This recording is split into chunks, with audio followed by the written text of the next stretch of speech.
Halo, apa kabar? Ngobrol lagi kita bersama saya, Narif dan Bung Rocky. Gitu. Bung Rocky akhirnya ini Profesor Edi Hiaris itu mengirim surat pengunduran diri pada Presiden Jokowi ya, setelah dia ditetapkan jadi tersangka. Saya kira sebenarnya sejak awal kan banyak sekali pihak yang mendesak dia untuk segera mengundurkan diri karena sudah jadi tersangka. Dan ini bukan hanya LSM, tapi Muhammadiyah pun juga meminta dia untuk segera mengundurkan diri dan akhirnya ini dia turut ini. Ya itu soal pidana ada satu soal, tapi soal karakter ya soal yang lain tuh, soal Hmm. etika akademis juga. Jadi ini satu satu seperti satu paket kasus di mana kita bisa periksa bagaimana sebetulnya jadi semacam lesson learn bahwa kekuasaan itu bisa membatalkan etika atau integritas seseorang, apalagi seorang profesor tuh. Dan kasus Edi ini cuma contoh dari begitu banyak profesor yang juga bisa disogok sebetulnya. Walaupun banyak yang lolos nggak ketahuan, tapi diam-diam menyodorkan dirinya atau menyodorkan jabatan ke guru besarannya untuk menopang kekuasaan. Jadi bagi kita yang disebut the betrayal of the intellectuals, pengkhianatan intelektual itu berlangsung justru dalam ujian etis tuh. Kalau seseorang ketua partai politik mundurkan diri karena kasus itu biasa, udah dianggap ya Anda partai politik pasti berlebihan kekuasaan maka mulai melakukan korupsi. Tapi ini adalah seorang dosen yang terlibat di dalam bisnis kasus kan. Itu buruknya kan di situ kan. Dengan kata lain ketamakannya di mana tuh, dan itu juga mengingatkan kita begitu banyak kasus di mana seseorang masuk di dalam kekuasaan walaupun dasarnya aktivis, misalnya kan banyak aktivis yang Ya, masuk ya. dalam kekuasaan lalu ditangkap KPK, begitu keluar seolah nggak ada problem gitu kan. Itu artinya dia secara moral bukan sekedar lemah, tapi memanfaatkan kedunguan dia sendiri untuk melakukan hal yang tidak masuk akal tuh.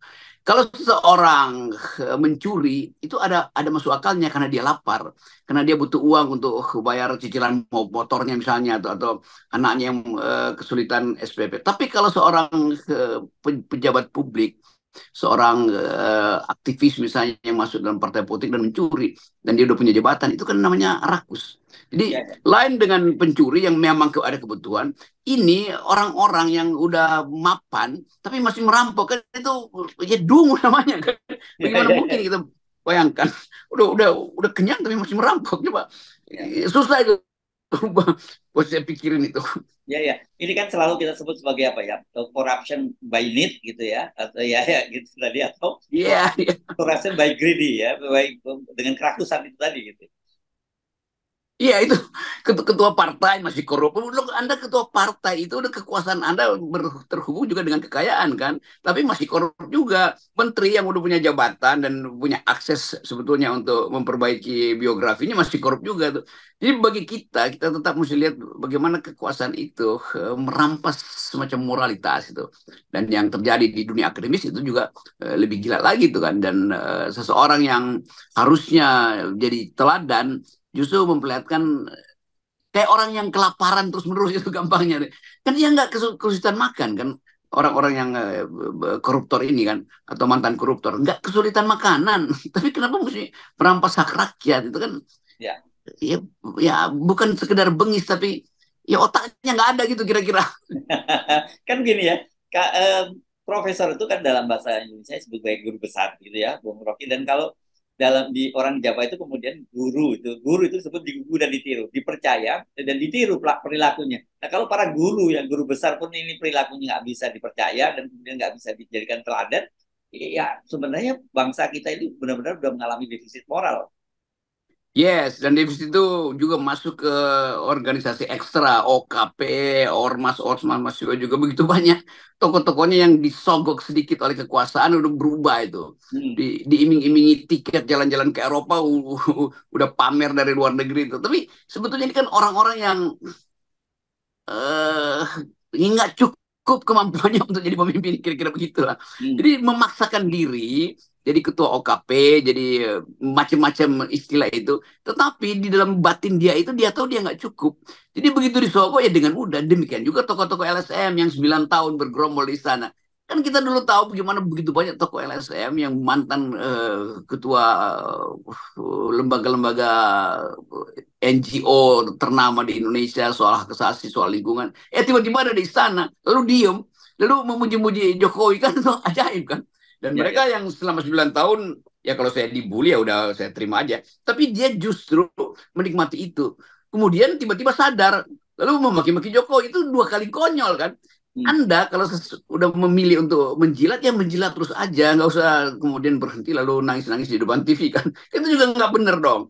Begitu Anda memilih, Anda karena intelektual, Anda memilih mendukung Jokowi, maka Anda hitung dari awal bahwa memang hak Anda untuk membujuk orang lain memilih Jokowi. Nah sekarang Jokowi terpuruk, ya mereka justru bikin panggung untuk menghajar Jokowi kan, demi demokrasi. Lalu waktu Anda pilih juga dengan otak kan, berarti waktu dia mendukung Jokowi dia nggak pakai otak. Atau setelah itu otaknya muncul, itu artinya dari awal dia nggak ada otaknya kan.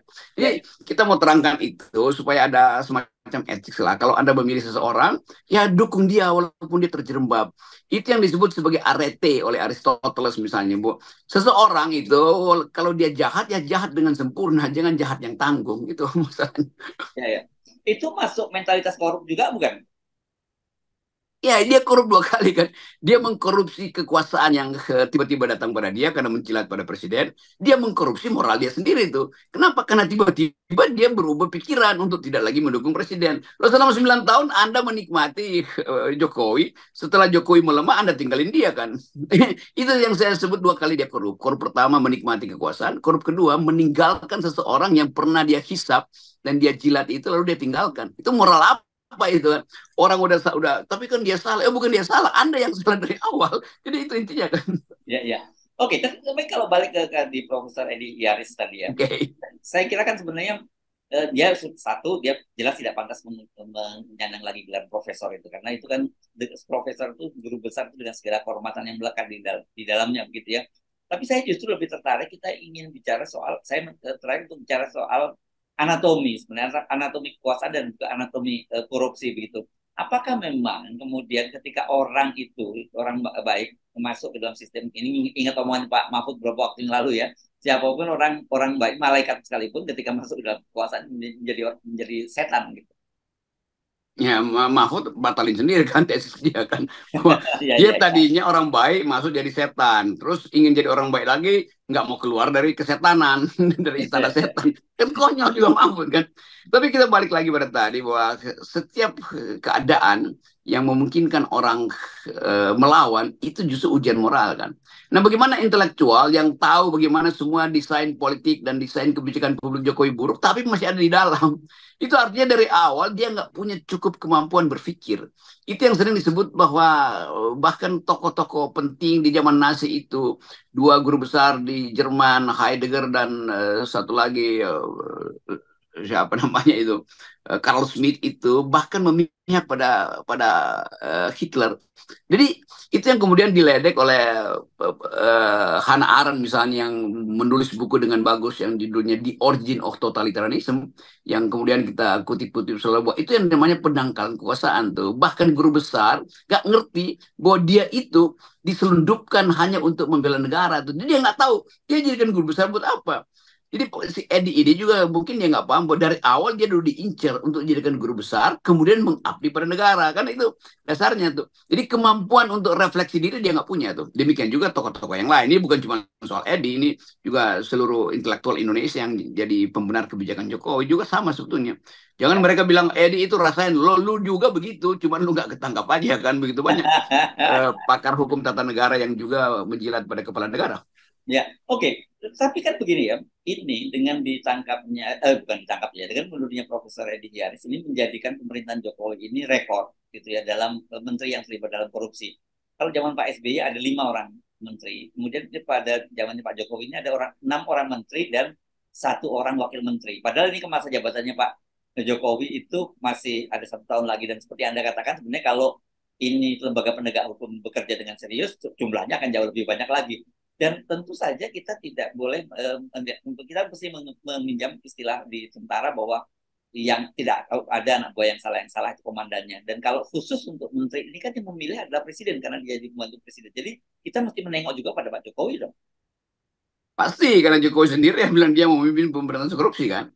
Hmm. Hal yang juga kena kasus waktu SBY itu, beberapa pengurus Partai Demokrat, menterinya itu kena korupsi dan dihajar terus oleh media bertahun-tahun tuh, dan mengakibatkan elektabilitas partai itu drop tinggal berapa? Tinggal 8%. Majalah Tempo setiap hari menghajar SBY itu. Dan SBY harus mengatakan oke, okay, saya memang partai saya gagal, dan dia terima itu. Jadi Demokrat itu diberantakkan suaranya karena koruptor kader-kadernya. Dan Ya, itu yang kita alami sekarang kan. Nah sekarang SBY berusaha untuk bangkit dan merasa oke, okay, udah selesai, maka kita tata. Dan sekarang Demokrat partai yang hampir tidak ada koruptornya di situ, dibandingkan dengan partai-partai lain yang nggak tobat-tobat sebetulnya kan. Sebetulnya bukan soal tobat, tapi pemimpin di partai-partai itu mau nggak membersihkan Indonesia dari koruptor. Ini janji reformasi loh. Jadi sekali lagi kemampuan bangsa ini untuk merefleksikan kaki-kaki koruptor, kaki ke tiang-tiang negara yang digerogoti oleh para koruptor, itu justru menjadi pelajaran penting bagi Pak Jokowi. Mestinya Pak Jokowi bilang, saya juga gagal karena itu saya nggak akan meneruskan cawe-cawe saya tuh, karena saya bertanggung jawab terhadap menteri-menteri dari PDIP yang ditangkap itu, menteri dari mana, PAN, semua ambil, semua partainya yang dukung Jokowi kan ditangkap, dari Gerindra berapa menteri yang ditangkap di situ kan. Jadi mestinya Pak Jokowi terangkan pada publik bahwa saya menyesal tidak mampu untuk memimpin Indonesia, tetapi dia nggak melakukan itu, dia bahkan melanjutkan kekuasaannya melalui Gibran, dan itu artinya orang akan lihat lagi tuh bahwa oke, kalau gitu Jokowi ingin menyembunyikan banyak kasus dengan menyeludupkan Gibran supaya Gibran bisa tutupi kasus-kasus itu nanti kan. Jadi pikiran buruk publik udah tiba pada Jokowi hari ini. ya. Dan saya kira kalau kita bisa menyimpulkan bahwa mundurnya Profesor Edi Hiaris ini bukan karena sebuah kesadaran, tapi karena memang tidak ada jalan lain, dia harus mundurkan diri setelah ditetapkan jadi tersangka. Gitu. Ya itu mestinya dari awal, di awal kan hari pertama FNN udah kasih teguran, udah mundur aja dulu deh, Ya, nanti ya. belakangan supaya ada semacam kesadaran batin. Oh ya, tetap ada kesalahan. Ini berusaha untuk cari cantelan. Pasti si Edi ini nyari-nyari cara bagaimana bisa lolos tuh lobby kiri kanan, ternyata nggak ada yang bisa belain, lalu dia mundur. Jadi sangat terlambat untuk seseorang yang punya kapasitas etis, dan akhirnya orang sebutin bahwa dari awal dia nggak punya kapasitas etis sebagai guru besar, atau sebagai pejabat publik, atau sebagai manusia ke kampus. Etik first-nya itu hilang tuh. Yes, oke, baik. Terima kasih, Bung Rocky, buat kita Oke, persen ya, dan kita muak dengan kita. ya. Yes.